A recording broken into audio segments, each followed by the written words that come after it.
I actually blame AO when my kids don't like something. I'm like, AO says you have to do it. So yeah, right.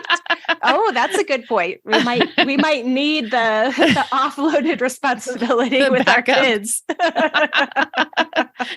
It's right up there with dad, who is not home, said you had to do it. It's like, you can't get at the person who says don't you have argue to do with this. Me. Don't shoot the messenger. Exactly. That's right.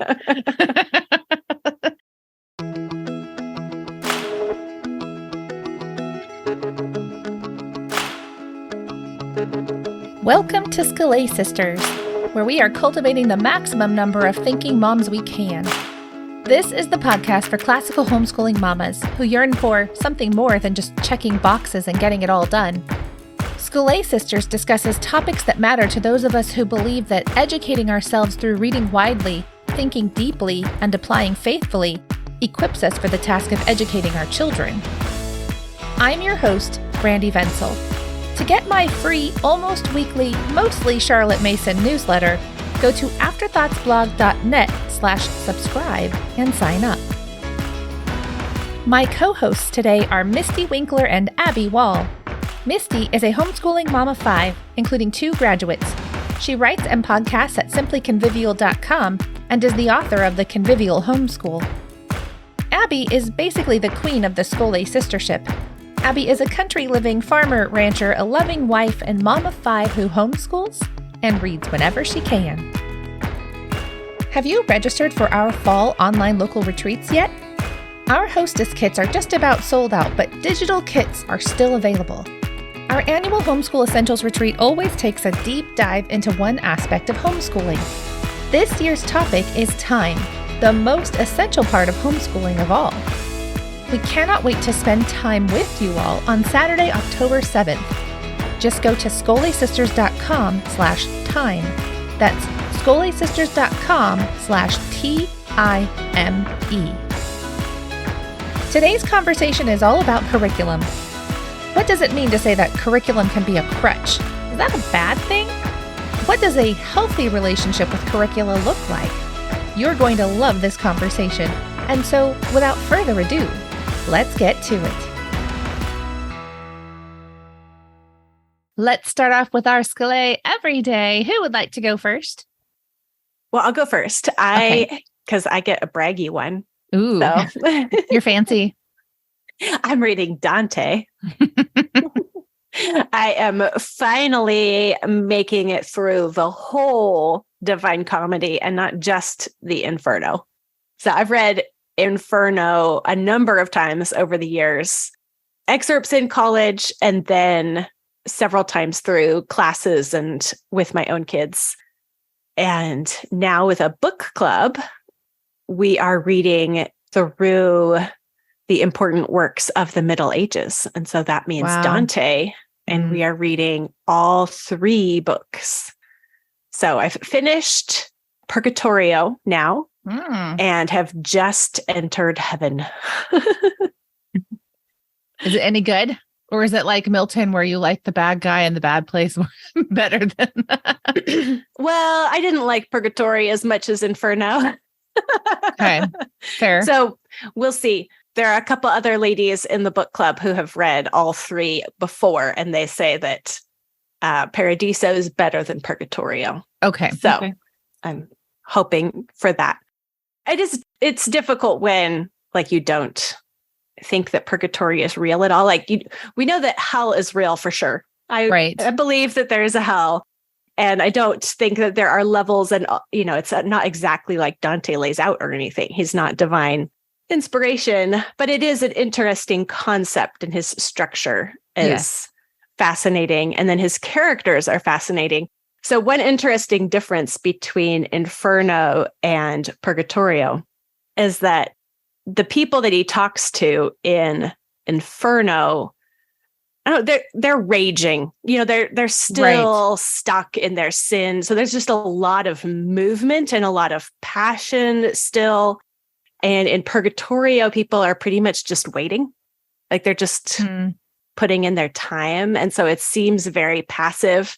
Interesting. And he does talk to people throughout where in Inferno, it seems like he's talking to people and it's like, whoa, you're in hell.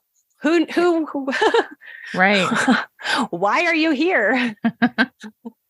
But then in Purgatorio, he's surprised that people aren't in hell. What, you're in purgatory? I was sure you'd be in hell. So that's funny. I feel like a lot of humans have other humans that they will think that about. Isn't there a Lewis quote about that? I don't know. I thought in The Weight of Glory, there might've been a quote about that. I don't know. Maybe not. You're going to be really surprised who's in heaven with us in glory. So I'm kind of curious about his reaction to people in heaven. We'll see what he's like. No way, you are here. I was actually wondering who he put there. Is it all just the apostles? And I mean, like, did he put just the safest people? Right. That would be interesting to see. Yeah. Yeah. Or could you like flatter a king by putting him in heaven immediately? Well, he had a special place for kings in purgatory. There was interesting. A special spot for them. So, yeah. Yep, that was interesting. Well, Abby, what about you? Yes. Okay. I am reading Rembrandt is in the Wind by Russ Ramsey. I have never heard of this. Oh, yeah. It's wonderful so far. So he is a pastor and he is talking about, he's going through a few different types of, he's going through a few artists and kind of giving these mini biographies and talking about the impact that they had. But it's more than that. It's about one of his chapters. His first chapter is Beautifying Eden, why pursuing goodness, truth, and beauty matters. And then he goes through and he's going to be talking about, I just started it not too long ago. So Pursuing Perfection, and it's Michelangelo's David. Then he talks about Caravaggio and Rembrandt, Vermeer, and then Vincent van Gogh and a few others. So he kind of gives these different stories about these artists. So I think it would be really good to do with like artist study, which we do. And then at the very end, he has this just very short kind of epilogue on a world short on masters. He gives kind of a call to action or implores everyone, he goes, learn to contribute beauty to this world. Modest though your part may be, it's okay to be a slow learner. Just don't bow out of the work of beautifying the garden you tend. The world benefits from your voice, your touch, your vision. And he goes on to say a little bit more about Rembrandt and everything like that. But it's well written. And I really like books like this. And he just gives a different take on, instead of, this modernist deconstructionism and just, but he really appreciates and loves art. And he even gives a little appendix. He has a couple of appendices about how to go to a museum. And it just gives some really great ideas for how to talk about art and how you look at art. And he also has an overview of Western art, Renaissance to modern. So I don't know. I really like his take so far. And yeah, he brings things back to Christianity and the fallenness of some of these artists, and they could still produce this great art, even being, sinful or unrepentant. And he talks about that too. So it's very good. Sounds interesting. So what would you put this in the category of? Is it art history? Is it philosophy? I don't know. It's kind of one of those that is, he talks kind of biographical of this, but it's under the lens of, let's see, I'll find a quote here really quick. Just give me a second. Sure. Yeah. So here's what the foreword says, which is actually by, and I'm going to butcher his name, but is Makoto Fujimura. And he's also an artist, and he's written a couple books on art and Christian faith. A book about art written by a pastor may seem superfluous fluff in our stricken times, even if his illuminations on these known and unknown masterpieces are as keen as any of the commentaries on good art from good art historians. Many Christians see a discussion about art as secondary to the primary work of proclaiming the gospel to a dying world. We want to use the arts for the gospel's sake. In our churches, arts are the best peripheral to our existence, extra value added to the core realities of faith. But what if our hearts are supposed to be full of the fruit of the Spirit, but instead they are stricken with fear, envy, and cancerous fruits of the flesh? To such a predicament, this book reveals its worth. It is written as a result of seeking beauty, the report of a pastor's outward journey beyond the boundaries of the church walls to help him see into the unknown. By learning to truly see, we discover one painting at a time that the darkness within us is no longer hidden, but is revealed in the light of a painted countenance, guided by a shepherd meandering into museums.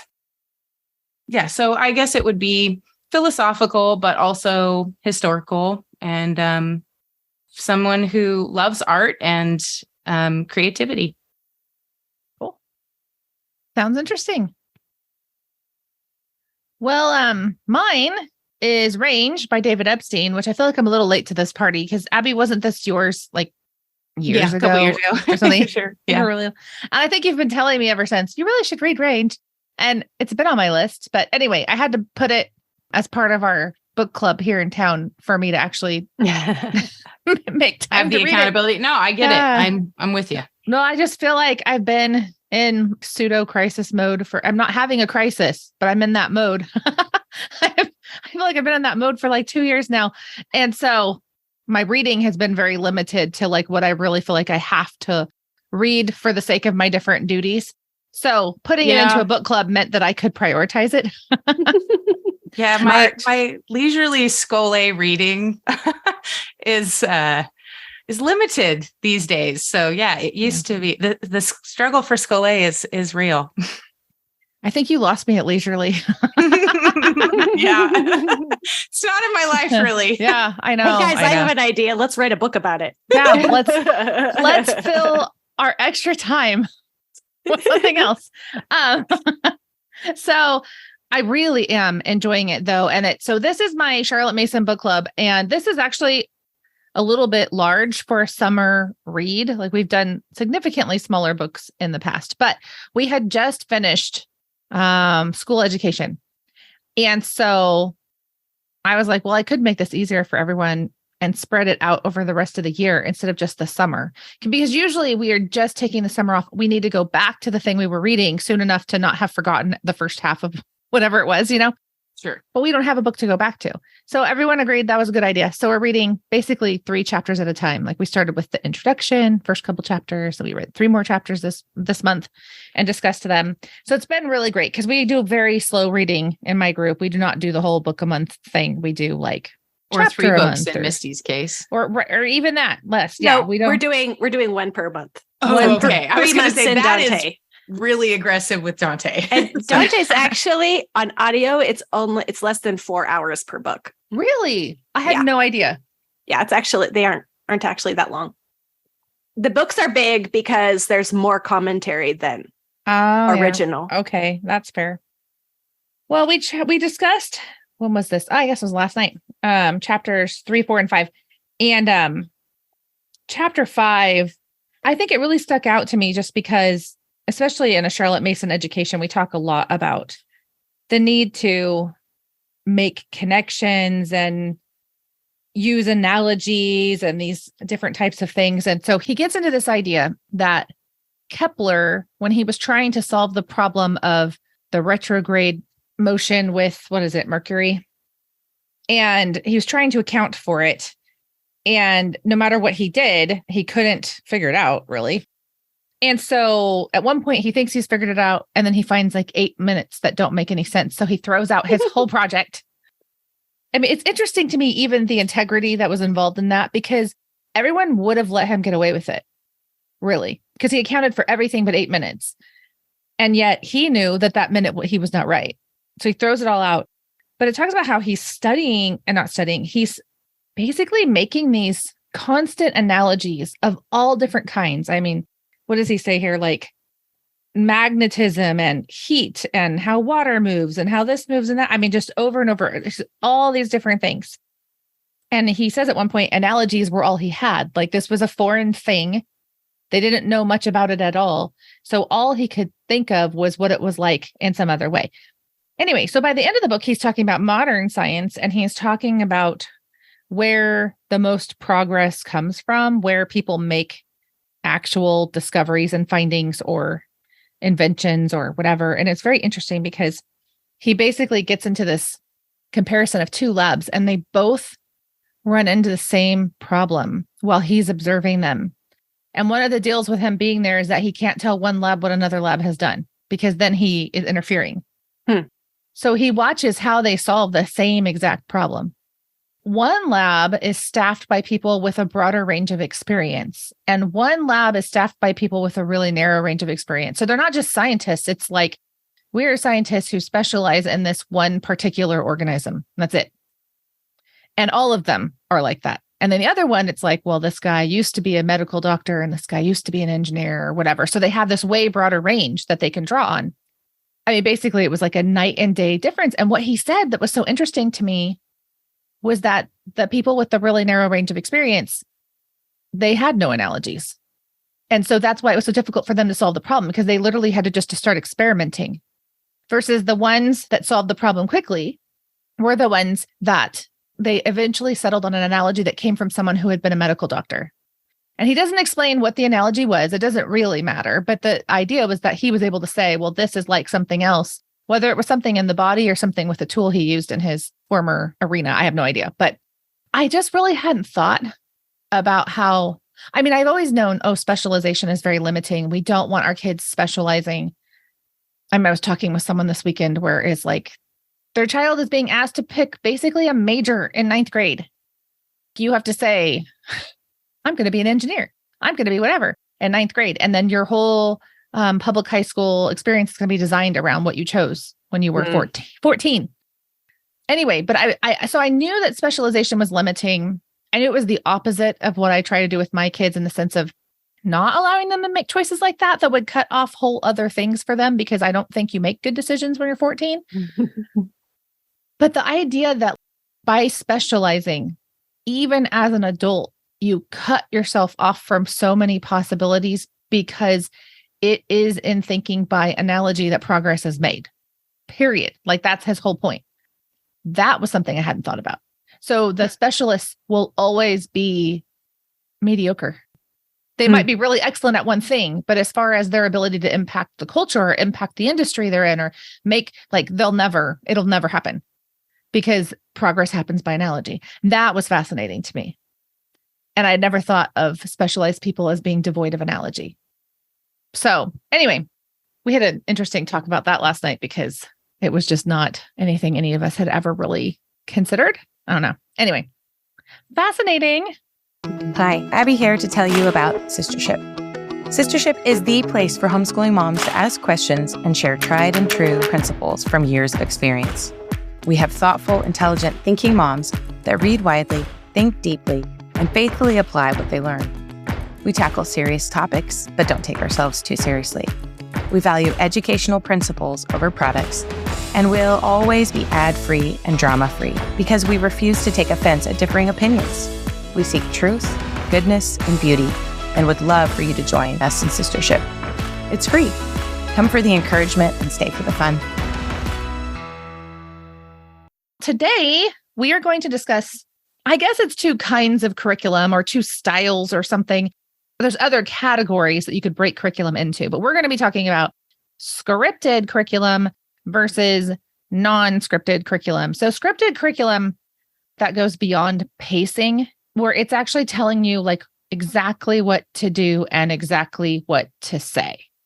If there's a curriculum that comes with a schedule, but all it really is a schedule, like I would still call that non-scripted. I don't think that telling you when or recommending to you when to do something is necessarily scripting, in my opinion. You can quibble with it if you would like. What's the idea of the open and go is generally a scripted, where you don't have, you just open it up and it tells you exactly what you should do and say. Yeah.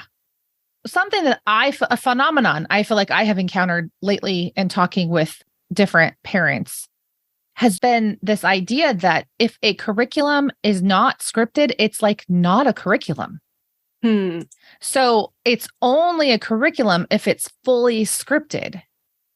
And so like that kind of came up with the ProGym class. I was talking with someone about ProGym and they're like, oh, so you don't have a writing curriculum? I'm like, the Progem is an ancient writing curriculum. Like that is what it is. But what they meant was I had not paid for something that laid everything out for me in a very exact way. To me, it's funny because as a longtime user of Ambleside Online, which was about as unscripted as you can get, I just really don't understand that because it's a curriculum for sure. But they've never really told me what to do. Or in fact, they've told me you have to know the philosophy to do it the right way because they're not going to actually hold your hand and tell you.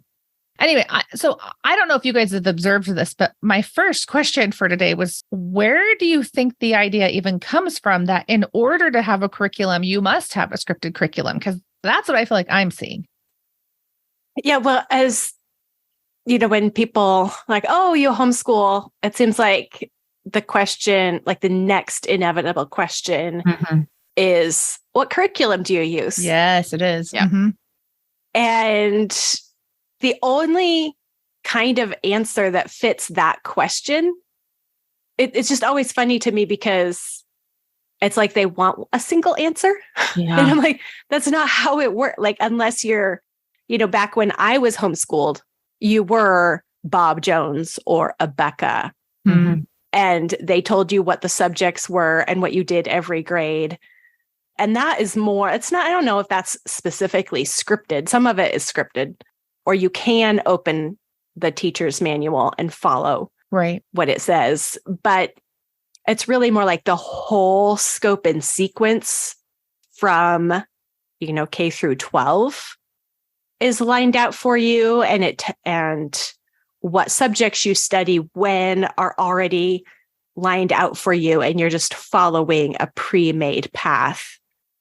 And so even if you aren't using the teacher manual to open and go, a Becca or Bob Jones or whatever have laid out exactly what the path is.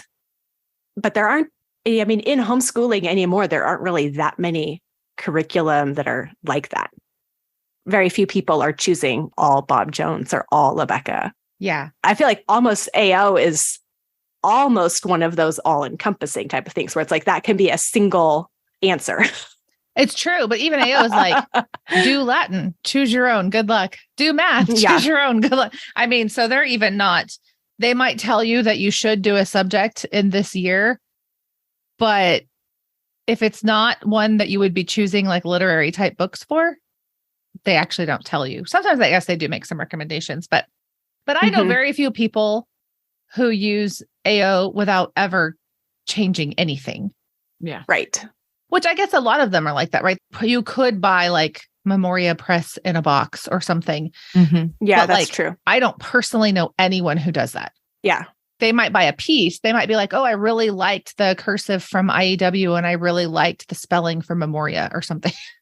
Yeah. But they didn't actually buy the whole thing in the box. Well, I know people who have done that for the first grade or two, or when they got started, but not all the way through. Yeah, it's always an interesting conversation because sometimes I think they're being polite and asking, oh, how do you do that? And other times I think they don't really know, like they're asking a question and that one shows, and it's usually followed up by, what about socialization, right? Like these are questions that are they're not actually, I was like, well, we don't live in a cave, so we're probably fine. They might actually be asking, so you homeschool, huh? Are you actually doing anything? Yeah. Yeah. So I think there's different people and then it's so hard to have such a succinct answer because I think if you asked public schoolers or sometimes private school, like, well, what are your kids like? What is the curriculum that they're using? Right. Right. And there's not an answer to that either. No, and there's not. And even when I went in to my daughter's school and asked them about, literature selections and everything like that, because I think I might have been the only one. Oftentimes people are just happy to pass that along. And I just was like, well, I wanted to know which books they are so I can, if there's any needs for help or anything, and I want to know what my kid is learning. So they're like, we're never accepting a homeschooler again. Yeah. Oh, yeah. I did look up curriculum in the etymological dictionary just to see. Mm-hmm. And I was sort of disappointed because I was hoping for like this amazing like story of the backstory of curriculum or something, but it really is very short. And it's just a fixed course of study. I mean, it does say it's related to the Latin for fast chariot, which I find fascinating. Isn't it? It's charioteering. It is. Isn't it also related to like CV? Because it's the course you run for instead of what we would call resumes. True. The curriculum vitae is the course of your life, right? Yeah, the course of your life. Yeah. So it's a fancy resume for fancy people. Yeah. Maybe I just need to come up with a neat Latin name that is something. This is the curriculum we use, and it just needs to be in Latin. Like Abby in Latin. What's Abby in Latin? Wall in Latin. Mom tells them what to do. No. When you talk about a fixed course of study, that's all it's talking about. Mm-hmm. It's not actually talking about how it is taught. Yeah. You and I could have the same pile of books and we could decide to get through them in very different ways. Mm-hmm. Yeah. I mean, from decisions like we're going to do this as a group to where we're going to do it as individual tutoring to we're going to do oral narrations, written narrations. Maybe some people would say no narration. Like, you know what I'm saying? But I mean, there's just like a million different ways of dealing with it, but we would technically be using the same curriculum if we had the same exact pile of books, because it's the course of study that is the curriculum. And I think that's where my hang up has been, is just like where I feel like I'm bumping up against a wall in conversation, is that the reason why the ProGym is a curriculum, to give one example, is because it is a fixed course of study. Right. It's not because I paid somebody money for it. And yeah, a fixed course of study does not mean everyone does exactly the same thing in the same way. Yeah. Mm-hmm. It's not that kind of fixed. Right. So I wanted to talk a little bit about scripted and unscripted curricula. All of three of us have experiences with both. Yes. Abby is mean sometimes and calls scripted curriculum a crutch. No, Charlotte Mason did that. That wasn't me. Well, Charlotte Mason called all sorts of things a crutch. I mean, she was just like, this is the crutch and that's a crutch. So what I wanted to talk about, though, is, by the way, if you break your leg, you should use crutches. Like, you absolutely should. So by saying something is a crutch, it's not always saying that it's bad, but it would be weird if you had healthy legs and were using crutches. So I looked this up because, Misty's always our definition. That's right. You use the you guys are using dictionaries, and I didn't do that. Yeah, I did. And a crutch is meant to be temporary. That in all the different definitions that I looked up, it is, it was like it goes under your armpit and it has a cross brace and it helps you take weight off of your one leg or the other, but it is always meant to be temporary. If it is not meant to be temporary, then it would become a tool. That was one of the defining characteristics, is that a crutch is temporary. So I thought that was interesting, because we were talking a lot about how all of us have used things that are curricula or different curricula that have more scripted components, but it's not something that we repeatedly use over and over the same way again. It was a temporary fix. I know I'm jumping ahead, so you can. Well, you are a little bit, but I think you're getting at really the next question that I had put down, which was, why are we attracted to crutches? We know that, to go back to the leg injury thing, my leg is deficient in some way, therefore I am using crutches. In fact, Charlotte Mason talks about the man who has been basically injured by having a bad education as a child is like the man injured in the war who has to spend the rest of his life on crutches. Yes. But hopefully my leg injury would be temporary, right? So I'm not using it as a tool, it is as a crutch. So think back to different scripted curricula you've used. Why were we attracted to these crutches? What were we looking for?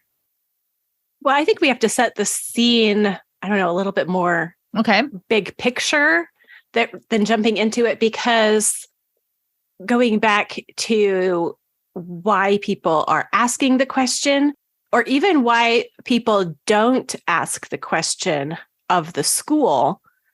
And I think this ties into what you were talking about with the book range as well. We think that you have to be an expert to know the curriculum. If you're going to make your own curriculum, that you can only do that if you are an expert. And we might have different ideas of what kind of an expert it takes to make a curriculum. So people don't ask the school because the school's an established authority or expert. You know, we can, and maybe some of us question the expertise of the school. They love me. And so that would be why we would ask the question of them, or why we might even think that we could do it differently. Yes. Differently than the school. But it does take a level of authority, which means a level of responsibility to set a curriculum. Mm-hmm. And if we ourselves don't have a great foundation, a great education, if we don't know what the course of study ought to entail, then you really don't have the background or the knowledge that you need to set a course. So that would be like the leg injury. But I do think when asked the question of, what curriculum do you use, it is kind of a question of by whose authority. Yeah. That's interesting. I just hadn't really thought about it that way. In a way, we are offloading the authority or responsibility to whatever we credit as our curriculum. Mm-hmm. When I say, well, we read books and we talk about them and write about them, that's my go-to answer. It's like, well, we use Matthew C for math. And other than that, we read books and talk about them and write about them. And that's our curriculum. That is a claim of authority about what we're doing. Mm-hmm. So you don't have a curriculum. So that's pretty much most people's takeaway. Yeah, no, it is. I feel like you asked for it with that answer. I know. I'm always impressed by Misty's answer. I'm like, oh, I'm usually way longer winded, or I just say, oh, we've got some things that we do online, and we have some things. I totally take cop outs at times. Like, oh yeah, we've got some things. It is interesting when you talked about sort of like delegating authority, Misty, because I actually blame AO when my kids don't like something. I'm like, AO says you have to do it. So yeah, right. Oh, that's a good point. We might need the offloaded responsibility with our kids. It's right up there with dad, who is not home, said you had to do it. It's like, you can't get at the person who says you have to do this. Don't shoot the messenger. Exactly. That's right. I was thinking about how authority also is tied to confidence, right? You do come across people who they're very good at something that they do, but they don't, for some reason, have the confidence to write a curriculum or to teach or to train. There's something missing there that keeps them. Not that everybody has to be a teacher. I mean, the Bible even says that not all of us should aspire to be teachers, but I'm just saying you have the expertise component and then you have the confidence component. They kind of go together in this situation. We can put our confidence sometimes in the curriculum. Right. Yeah. Yeah. I guess that's what we're doing if we put our kids in a school, right? We're saying, I am confident that you can do this. That's why I would give you my precious child for this number of hours a day, is because I believe you could do this. Well, and maybe it's a imagination issue as well. And I think this is where being second generation homeschooler has been a leg up, because the only classroom situation I've ever been in was not until I was 16, and it was the college. The whole idea of a teacher who has secret knowledge or knows everything and is imparting it, and you just do what the teacher says. Was never my experience. I didn't grow up under that kind of, I could always argue with my mom. My oldest also did not believe that, and his grade showed it. His first term at community college. Yeah. He's like, I don't agree with you. That teacher did not like that. He threw his authority around a lot. Well, I have a doctorate and you don't, is one of the phrases he said to my son. So yeah. You got to have more than that with a homeschooler. Oh, yeah. And let me tell you, yeah, especially with that one. So just that imagination component of what could a curricula even look like, we usually do, or I think most people do, picture the textbook and you follow it step by step. I know that one experience that helped me not think of curriculum that way is that several of my early college classes, the professors did not use the book that the college told them they should use. They just did what they wanted to do. And I still got the credit for it. So like in my speech class, I never had to give any speeches. At the time, I thought it was awesome. Turns out it actually did hinder my ability in life, and I had to recover. But at the time, I thought it was awesome. Yeah, that was a lot of humble pie. I feel like this is the difference between a secular university and a religious university, because I'm like, ooh, I don't think that would have flown at my university. I don't think anyone ever knew. Interesting. That is interesting. We didn't really have to give any speeches in speech class. He just taught us the 7 habits of highly effective people. It was an awesome class. Yeah. I bet. Interesting. But he taught us what he wanted to teach. Right. And not, whatever. But I still got the credit. Like officially, it was all still fine. And so that, I think, formed my picture or my categories for what is curriculum. Curricula is what the teacher thinks the students should know. And then you do the paperwork for the bureaucracy after that. And that's just been kind of my approach. This explains so much. Yeah. Okay, so let's talk about crutches. Let's talk about the good side of scripted curriculum. I had an analogy. Oh, yeah, go. Or an example. Maybe it's not an analogy. Actually, I think it's just an example of something else. Okay. So there are crutches for when you are injured. But I was also thinking about people who are serious hikers and walkers. They use those walking poles. Oh, yeah. Mm-hmm. And so I kind of looked up this idea of benefits for walking poles. And I'm just going to read off some of these things. I think that it actually goes really well with what we hope a scripted curriculum does for us. So it takes the stress off, especially when you're going uphill or downhill. And this is the poles. It helps you maintain balance. It offers you extra support. It keeps you moving. It actually improves your speed and steady pace. And it can help you clear the way if there's obstructions in your path. So I thought that actually went really well with some benefits, right? Because sometimes when you're teaching lots of people, or you have infants or really rambunctious toddlers, right? You need some stress taken off. Mm-hmm. And so we can maybe go towards a crutch or, these walking poles to take some things off of our plate and keep us moving, and those kinds of things. I love the analogy.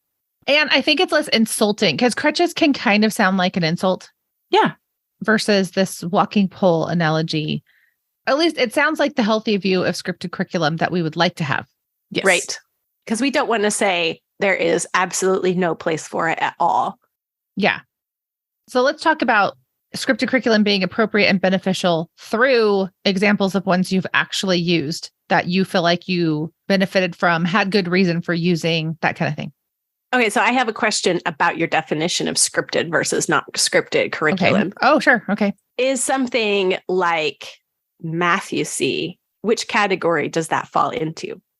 Because I would say I pick a math curriculum and we've just followed the program as written because I don't have the math competence to set a path in math, to know what builds on what well enough. And so I picked my expert and we've just followed it.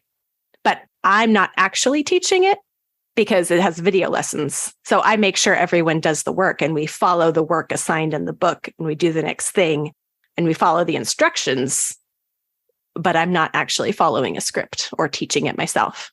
So I think of a scripted curriculum as when you are, because I think of that more as delegation. Like you've chosen a different teacher than yourself, which I do think this plays into some of this too, because there really are, like Latin. I do the same thing with Latin. I am not qualified to teach the level of Latin that my children are at.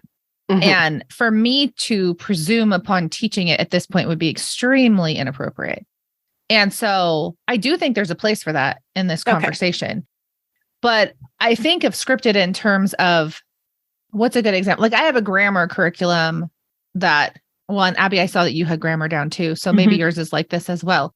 It literally is like the teacher says this, here are the things that you would, if you were teaching in a classroom, you would write up on the board. And here are the examples that you will use. And then this is how you give the assignment. Like it's basically, actually, you know what it makes me think of?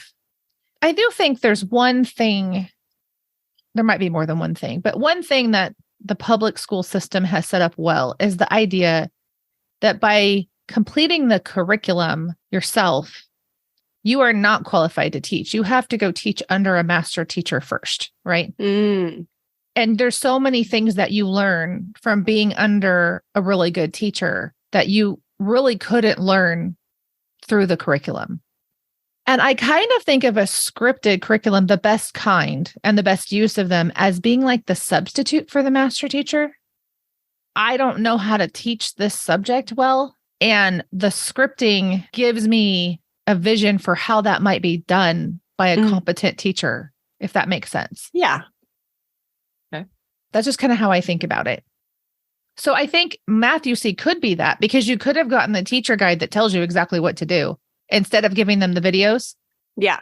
There is the teacher book that walks through how to do a lesson.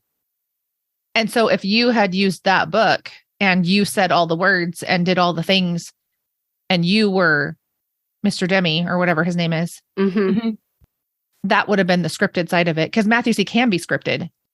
And me too. I have one that's doing algebra 2 with him right now, but she's just using the videos and then I just fill in whatever she doesn't understand. Yeah, exactly. I'm not sure I've actually used a scripted curriculum, but that would be more about my personal character defect about not liking to be told what to do, like not being able to follow instructions that closely. When I was a student, I was the kind of student who would have been caught by the test where the first sentence was read all the way to the end before you start. And then the end said, you don't have to do this. Like that would have totally gotten me, because I was just looked at it and said, oh, I know what to do without reading the words.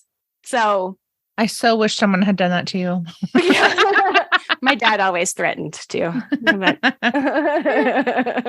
I just feel like it'd be such a good story. I think it was kind of like a carrot he held out. Like, you never know. The words might say you don't even have to do it. But that seemed pretty implausible.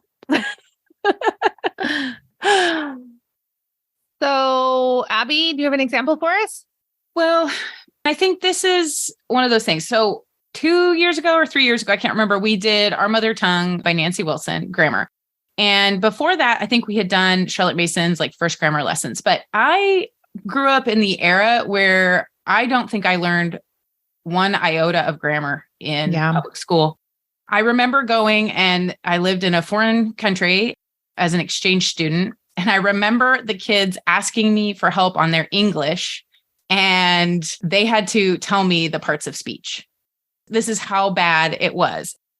I really feel grammar is one of those things that's really important for my kids to learn. And I do think it's easier when you're learning a different language. Like it helps, solidify some of those things.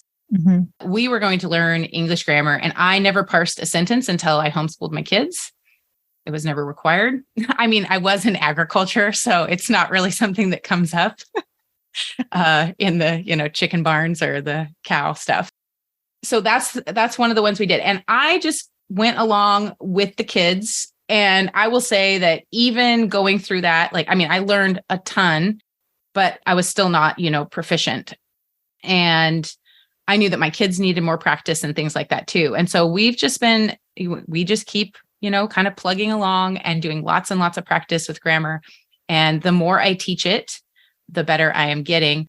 But it was really helpful to have some of, the teacher's guide and the answers guide, because I wouldn't have understood it. And I think that there are a lot of people who write grammar curriculums who understand a lot more about grammar than I ever did. And it's kind of that, what is it? The curse of knowledge. So they don't even know what they're not explaining. And different curricula call different things differently. Yeah. And so in my co-op class, I had to teach high schoolers who barely knew the parts of speech as well. So we were, trying to do some of those things. I learned a lot, but I think it's really good to have a solid grammar program in the younger years. But it was something that I couldn't just give my kids a workbook to pass off to them there in the beginning. We do have some daily practices that we do now that really solidify the things for my kids, and they just get lots and lots of practice because I just think they actually need it. But we just went really slow that first time through. I am very thankful for well-scripted grammar that explains why this is this way and then gives lots of examples. So you're using the script to actually increase your own subject mastery as you go along. Yes. Which would be the real purpose of a crutch, right? Is to gain strength through the use of it. Yep. Yeah, I like it. I was going to use the example of Anne White's Plutarch guides. 10, 12 years ago, I started teaching Plutarch at our co-op. And I didn't actually know who Plutarch was until he was assigned. So I did not have the subject area competence, kind of like what you're talking about, Abby. And I also, I had read a lot of Charlotte Mason's philosophy, but she has a specific way of designing a lesson. She calls it her method of lesson. It appears in school education, I believe, and at the back of school education in the appendix. There's tons of examples of lesson plans written by her students. And so she had a very specific methodology that flowed out of her philosophy. It wasn't rigid, but there was a basic outline for it. And this was a Charlotte Mason co-op. So I wanted to, be Charlotte Mason-y while I was doing it. So I bought Anne White's Plutarch guides, and they were just such a godsend because I'm responsible to teach this subject that I don't know anything about. She lays out introductory material, vocabulary you might need. She's got places where she teaches you how to pronounce words that are hard to pronounce, and even discussion questions at the end for those of us who have trouble coming up with one. And so in the beginning, I feel like it's very much like injury recovery and how my relationship with her books have changed. Because in the beginning, I hung on her every word. I did not feel confident enough to really go outside of it much at all. I could in discussion with the kids, right? But I wasn't going to think of my own discussion question. I wasn't going to really go outside of what she placed in her introductory material. And often I did too much because she might have had 15 vocabulary words. And after doing this for a while, I realized she's giving me all the possible options. I probably only need 3 of them for my kids, for my particular students in my class. I can pre-read and identify these are the few things that are really going to trip them up during the reading. So this is what I need to define before we do the reading. But that's how my relationship changed. So it's now I'm starting to put a little bit of weight on my own legs, right? I went from just doing exactly what she said to now I'm picking and choosing which parts of what she said I'm going to use. And then I was still using her discussion questions. But these days, I use her pacing, and I do use her introductory material in the sense that it's super helpful to not have to go track down antiquated English phrases. If I need one, they're there. But I pre-read, and I might circle, the different things in her introductory material that I want to use. I might even add something of my own that I saw in the reading that wasn't there. And then it's highly unlikely that I use her discussion questions. It's not because they're bad. It's because as I've finally become a more competent teacher, I know my students really well. I know the best kind of question to ask them to really get the discussion going.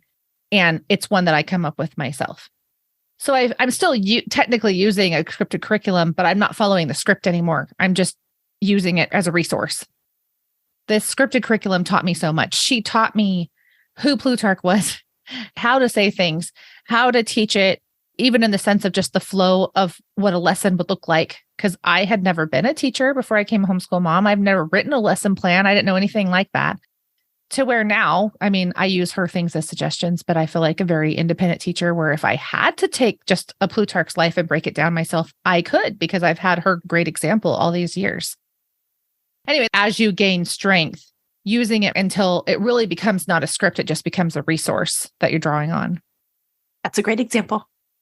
Are crutches ever dangerous or negative, and why would they be? All of these examples that we've shared they're positive ones. They were good for us for different reasons. We needed them. So what would be negative about a crutch or about a scripted curriculum? I guess I should just use the word instead of calling it a crutch.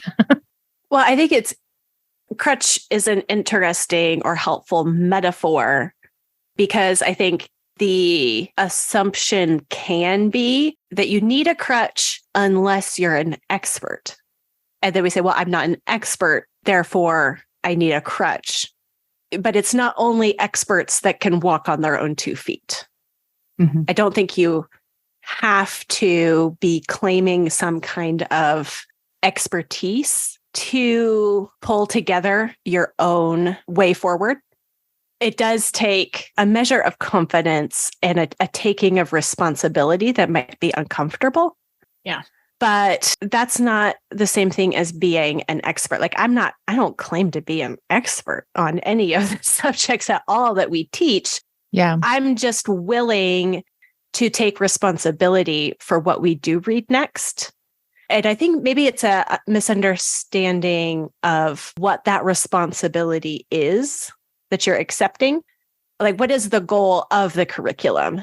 Or what is the goal of education? And that was a question I spent a lot of time thinking about and reading about before I started homeschooling. And understanding what the goal of education was helped me have the confidence or the clarity for choosing what step we should take next. The goal isn't to have children who have no educational gaps. Everyone has gaps in their knowledge, and we are all always going to continue learning after our formal education is over. So that means that the curriculum's job is not to teach all knowledge. Right. If the goal of education is to know how to gain knowledge, to have read important works and thought about them, I was like, well, we can do that. I couldn't take the responsibility of ensuring my children have no knowledge gaps at all. If I thought that that was the goal, I wouldn't be able to make that course of study. But I can show them how to learn. And I can show them how to learn by learning alongside of them.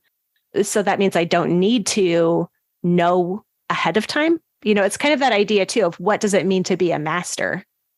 And I'm not a master of history. I don't know all the history, but I do know how to learn history. And I am interested in history. And so I can pass that along by doing it alongside my kids. And so in that way, I can be a master.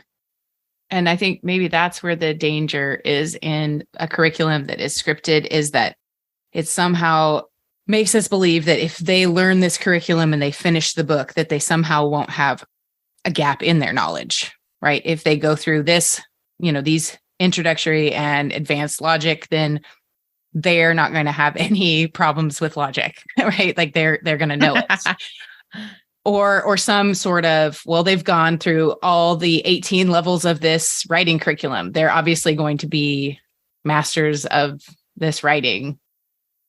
I think that's where the danger is that Right. It's That's like a somehow- misplaced confidence. Yeah, a misplaced confidence in the curriculum's ability to teach something and to check off that box. Well, we did it, so there must be no holes. Right. There could also be a danger. Misty, you've been very clear that you do not struggle with this, but I know that I've encountered mothers who do, which is this feeling very bound to the script. So they don't feel like they can go off script for whatever reason, to the point where they're actually going against their better instincts.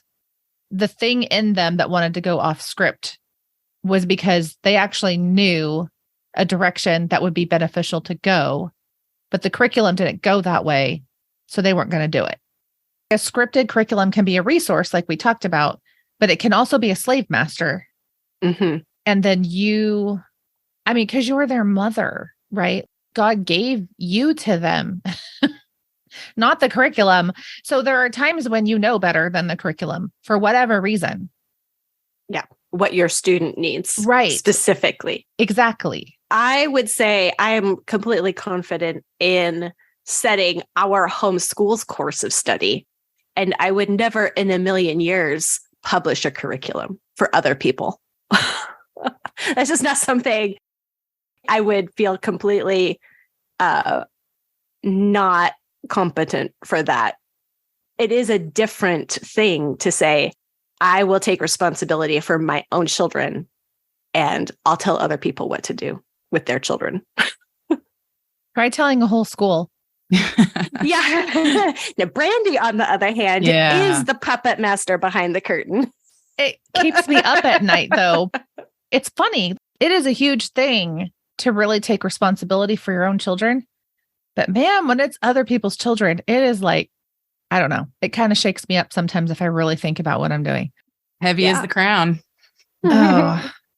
To go back to what you were saying about it can bind us. I was thinking, okay, so yes, there's crutches, which help support us while walking poles that help us, in those things. But if we are sticking too close to it, then I was thinking, maybe it's more like hobbles where it keeps you from going anywhere that you want. So I have an interesting quote. It's actually in the introduction to the Veritas Press Omnibus program, which is like, speaking of scripted curriculum, like you buy the box. The Omnibus is one of those kinds of curriculum that I think is very easy for people to feel bound to. Like, okay, here is what my kids have to read. Yeah. And it's going to tell me what to do. These people know way more than I do. So my job is just to do exactly what these books outline. And so this quote that's in the introduction to the books, it's like, this is how to use the book. Maybe we should read what the authors say about how the book's intended to be used and not just assume like, okay, they have a schedule, they've laid it out, we have to do all of it in order for it to count. Oh, it's maybe not in the introduction. Let's see, I wrote this down. It's in a review of the Omnibus program by one of the contributing authors. So whoever that was, I didn't write that down, but it said, good teachers will pick and choose lessons, chapters, texts throughout the Omnibus series. The textbooks are just big piles of suggestions and ideas, and they need to be applied with wisdom to every classroom, every family, and every student. Hear, hear. I think it's interesting that he said a good teacher. Yeah, good teachers will pick and choose. Right. Yeah. That's what we want to be. Yes. Right. Even though all of us err on the side of more the self-education style, you read for yourself, you forage for yourself, but ultimately we're still teaching our children. And we want to be good teachers. And that means the good teacher is sitting above the curriculum, discriminating between different things that the curriculum recommends. Which is the same thing I do with AO, right? AO it's helpful that in the upper years, AO spells out.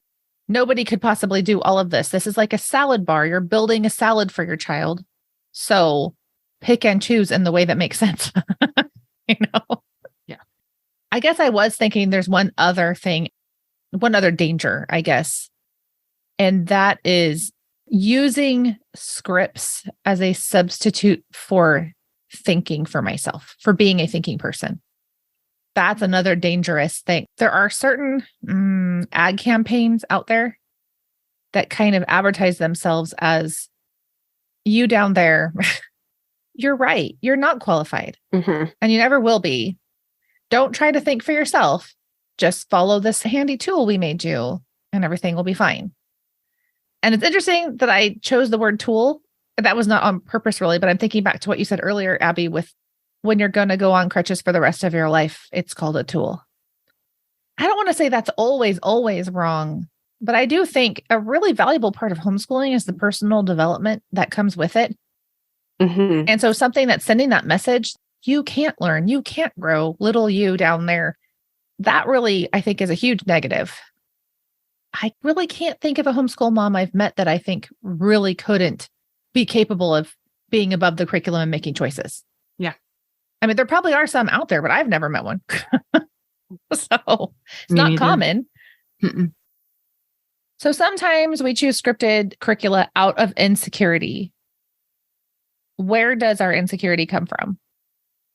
Well, sometimes it's a lot easier to just buy a solution rather than get to the root of the problem. Because if we can just buy something that eliminates our fear or insecurity, rather than like, okay, actually, I really am very bad at English grammar. And so therefore I must submit to this curriculum to understand and really work on it myself. Mm-hmm. And to admit that, right, to our children, to ourselves, or I don't have possibly the time to put into this what is necessary, even though we can get so much done in little chunks of time. You're right. Maybe we don't have, 5 hours to devote to learning something, but we probably have, 20 minutes if we got up in the morning and, did a little bit here and there. But that's, taking that personal responsibility for it too. Yeah. And we live in a culture that wants experts, that values experts, and also that runs on external affirmation. Mm-hmm. Yeah. And credentials. And so I think it's easy to assume that because we don't have the credentials of a teacher or in the particular subject area or, really any credentials at all, that it's the credentials that validate the ability to make those decisions. And that without the credentials, who are you to say what your kids should be learning? How would you ever know that? It's an intimidating question. And I think it does sometimes lurk behind the checkout clerk asking, what curriculum do you use? It's like, who are you to think that you can do this? And the answer to that question is, I am my student's mother. And so I have a God-given authority and responsibility for them. I'm just walking in what I have been given. And I also am a person who can read and can learn. And so it's something that we can do together. But it's not a set of credentials that gives you the authority to make those decisions. It actually is your God-given responsibility for your children.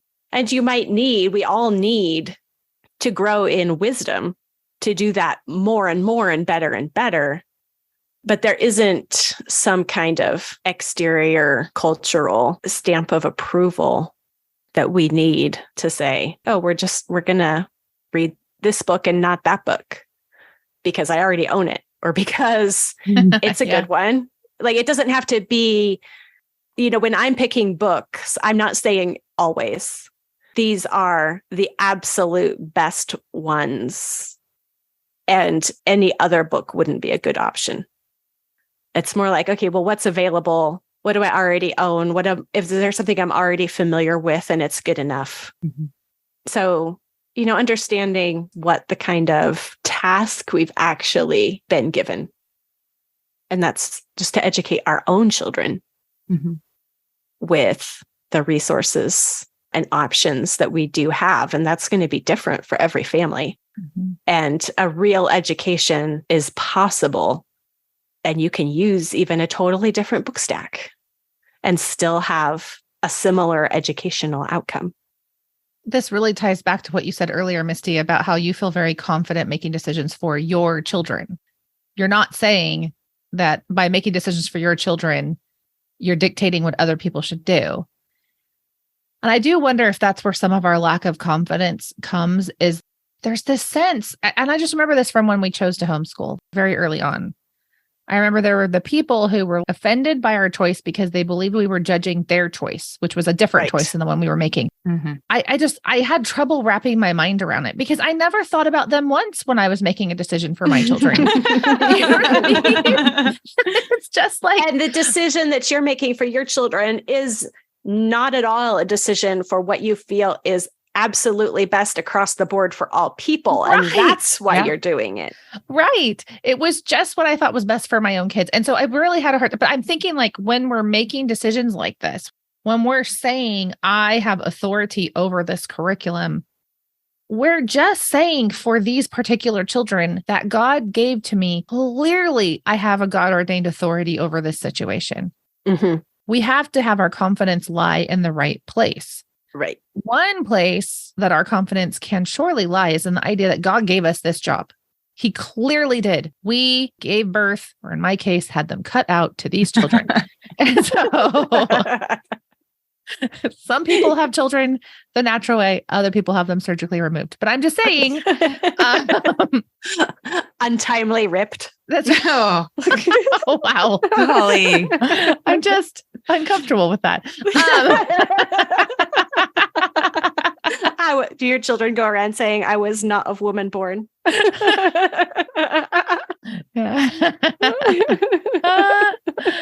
So anyway, our confidence, first and foremost, is in God in the sense that he gave us a job. Yeah.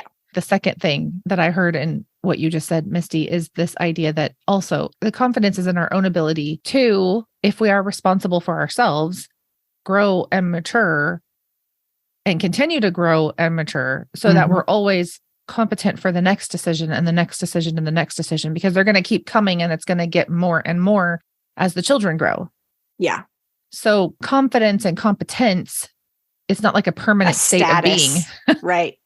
I actually think that's where experts consistently go wrong. They choose to rest on their laurels and they become stagnant, and very quickly they become no longer qualified. Mm-hmm. I used to have this tennis teacher in college. She was this really old person for teaching tennis. Anyway, she would just say, you have to learn every day because if you're not learning, you're dying. But she literally did not believe there was any middle ground. You either grow and mature and learn, or you're moving backwards. And that always stuck with me. Who'd have thought your most important lesson from college would come from PE class? No, that's like the principle of entropy, right? Mm-hmm. Nothing actually stays constant. If you're not actively doing something or growing, if you're not actively putting things in order, then they aren't staying put, they're deteriorating. I think that is just the nature of all things. Everything takes tending. Mm-hmm. I mean, there are good and then there are bad curricula. I don't want to say there's not, but in general, our relationship with a good curriculum could be good or bad based upon this sort of thing. This idea of competence and authority and confidence. Is that what we're saying? Yes. And when I started, I felt like I needed more of those things. But as I've grown, I need it less and less. And I guess a confidence in your ability to know that you can learn something. Mm-hmm. That's one of the things, and then you're like getting ready to, on the downhill slope of things. And you're like, man, I just finally I feel like I've got this. And that's not wasted, right? Mm-hmm. I look back, I'm like, oh, I really should have done better in this. But at that point, that wasn't where I was at. And I'm okay with that. Growing and maturing in mothering and in homeschooling. I think to a lot of people, they see a really great curriculum and they're like, oh, I wish I could afford that, or I'm going to save up all my money and pay for that. And it's like, but you actually maybe you don't need that.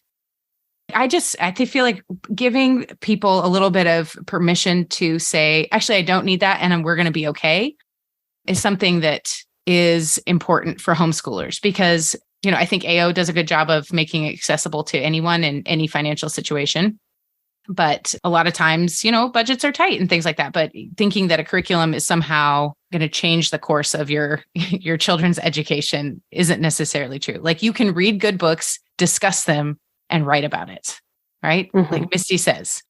And even if you don't do it great, but you do it faithfully and consistently, that's going to get you a long way because you're going to read and think and communicate about those ideas. And that's really great. And naturally, you will imitate. Yeah. You become like what you're pouring into your mind. Mm-hmm. Mm-hmm. And so there is a level of formation that happens just through the exposure to these great things. Even if we ourselves are not very sophisticated or very highly educated, 12 years of that makes a huge difference for all of us, including mom. Yep. Yeah. Well, yeah, because it isn't actually the curriculum that you buy that will make or break your homeschool. That's right. It is what you are doing as the homeschool mom day in and day out. It reminds me of what multiple older homeschool moms told me when I was just getting started and talking with as many older homeschool moms as I could. Pretty much across the board, they said the best curriculum is the one that you use. It's like, it's actually just getting up and doing a school day that makes you a homeschooler, that educates your children. Buying the right thing is not the magic step. And it's so easy to just spend a lot of time researching the solution to buy, as if the curriculum or what you purchase is the solution in and of itself. Yeah. When it's really about, well, how am I going to show up? And what are we going to spend our time doing? Mm-hmm. You received all this from older homeschool moms. I know I did too. Abby, you probably did too. Things that were helpful, sometimes things that were not helpful because none of us are perfect. But if you could say, in regard to this situation, one piece of advice or word of encouragement to the younger homeschool moms that are just now starting out, what would you say?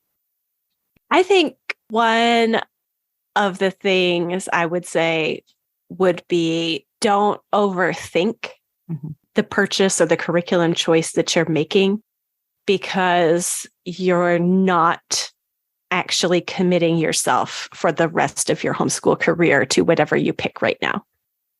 Yeah, I totally agree. I think too, sometimes, especially in those younger years, you want to look like you're doing something, right? You want to have something to show for your days. But don't be concentrating so much on, this movement, spinning around in circles, but you're really wanting kind of this small momentum, right? That actually takes you forward. And that doesn't always look like movement. It looks like a snail's pace, I guess, the fable, right? The tortoise versus the hare. The hare looked really good and speedy and fast and everything like that, and was way more complicated than it needed to be. And what it actually needs is just to plod along slowly. Like, it may not look a lot like when you're just sitting with your kids and you're reading on the couch together, but that develops attention and all of these foundational things that you need for those later years. But you don't need a complicated preschool, or it actually should feel really a lot easier, the school part of it, than you're expecting. If you're expecting it to be a lot more complicated, that might be a problem, I guess is what I'm saying. All of these different bells and whistles to it. Like, you can do a craft project and do all these different things. Like, that shouldn't be your focus. It should be more simplified. I guess what I would say, what I would add to these wise words would just be, don't let curriculum publishers convince you that you are stupid or inept or incapable. You can buy a curriculum, even that has that kind of ad campaign, because you want it or because it has something in it that you're looking for. But I do think that if we absorb that message too much, it deters us from growing and becoming better at this. This is a long haul thing. I mean, even only one child, if you have only one child, it's a 12-year commitment if you actually go to the end. And then if you've got more, like, this is like a lifetime. So that's a long time to stay in the same place of incompetence just because someone convinced you Well, you're laughing, but I'm just saying, like, I Yeah. really think publishers would be well served. It's like how people say, oh, Big Pharma wants us sick because we're good customers. Well, honestly, big publishing wants you stupid because you're a good customer. So you can buy a curriculum, even like I said, from someone who advertises like that, but don't let them convince you that you can't figure it out. Mm-hmm. So use it as a tool, not just for your kids, but to become more competent for yourself. But don't let them convince you that you, by definition, are always going to be in this place of needing them because they are served by you being dependent. Mm-hmm. But your family is better served by you becoming competent. Yeah. And no matter what, even if the curriculum is written to be a crutch and you need a crutch, and that's what you're doing, even then you're still actually in charge. Mm-hmm. Amen. Yeah. All right. Well, that sounds, I liked it. Good job, guys. All right. Well, have a wonderful rest of your afternoon. All right. Thanks, Much. Brandy. Right. Thank you. That's it for today. Thank you so much for listening and being a part of the sisterhood of the podcast. If you enjoyed today's episode, share it with a friend and then discuss it with her. This is a great way to continue the conversation. All of the books and things we mentioned today are linked in our show notes. Just go to scolesisters.com/SS127 to check it out. If you are interested in hosting a Scole Sisters local retreat, make sure you sign up. We always run out of physical hostess kits, but digital kits are still available and you'll get all of our helpful planning supplies already prepped for you. Go to scolesisters.com/time. That's scolesisters.com/TIME to register. In our next episode, we are talking with Pastor Chad Vegas about the use and abuse of Matthew 18, what it really looks like to cause division, and more. Make sure you are subscribed because you don't want to miss this very interesting conversation. Until then, we want to remind you once again that homeschooling is a marathon you needn't run alone, so open up your eyes and look around you. Find your sisters. I shouldn't talk right now because I have ice in my mouth. It's terrible. You hate me for asking that question. So Brandy's going to get hate mail from publishers now. I'll just send it all to Haley.